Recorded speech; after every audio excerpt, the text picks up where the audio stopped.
여러분, 성격이 운명을 결정합니다. 왜냐하면 사람은 알면서도 반복하는 행동 패턴에 지배되기 때문입니다. 충동을 못 이겨 쭉부터 나가는 사람, 불평이 습관이 된 사람, 또 지나치게 소심해 기회를 놓치는 사람, 이 모두가 성격이 만든 삶의 궤적들입니다.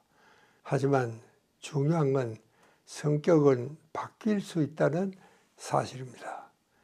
유연성, 절제, 집중, 감사, 긍정 같은 성향은 후천적 훈련으로 얼마든지 바꿀 수가 있습니다. 성격을 바꾸면 인생이 바뀝니다. 그게 제가 평생 현장에서 확인한 진실입니다.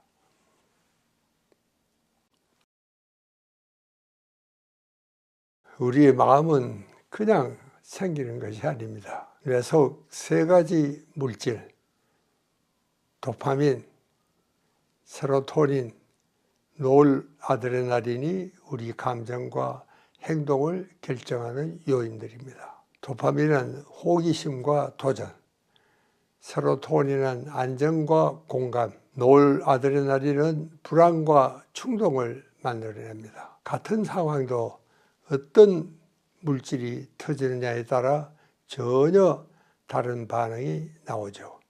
합격 소식을 들으면 환희 물질이, 갑작스러운 위험 앞에서는 불안 물질이 터지는 겁니다. 중요한 건 마음을 바꾸려면 이 뇌 속 뇌 물질의 흐름을 바꿔야 한다는 사실입니다. 긍정, 감사, 규칙적인 생활이 세로토닌을 높이고 마음을 단단하게 만들어줍니다. 마음은 곧 뇌입니다. 뇌를 다스리면 마음도 달라집니다.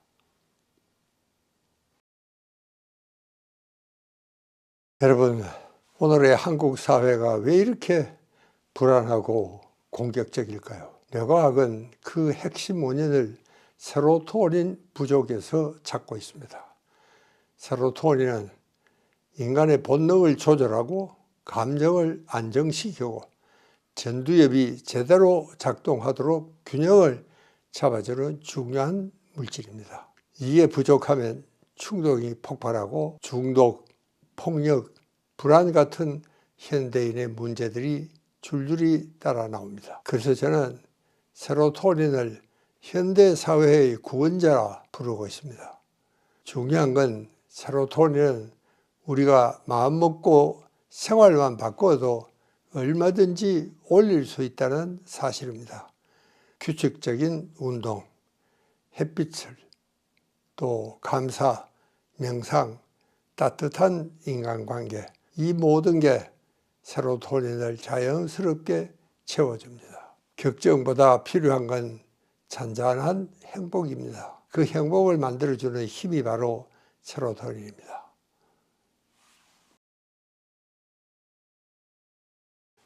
한국 사회는 늘 바쁩니다. 공항만 내려도 종종 걸음 소리가 들리죠. 그런데 그렇게 뛰다 보니 어느 순간 나는 지금 어디로 가고 있는가? 이 질문을 잊어버릴 때가 있습니다. 성공, 승진, 보상, 도파민이 밀어붙이는 이 경쟁 시스템은 우리를 계속 더로 몰아붙이고 있습니다. 하지만 끝이 없습니다. 정상에 선 줄 알았는데 또 다른 정상이 나타납니다. 그래서 우리는 결국 탈진하고 맙니다. 몸도 마음도 지쳐버리죠. 이럴 때 필요한 건 더 뛰는 게 아닙니다.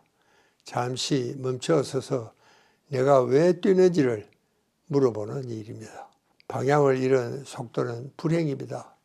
속도를 줄이고 삶의 중심을 다시 잡아야 비로소 건강하고 단단한 사람이 될 수 있습니다.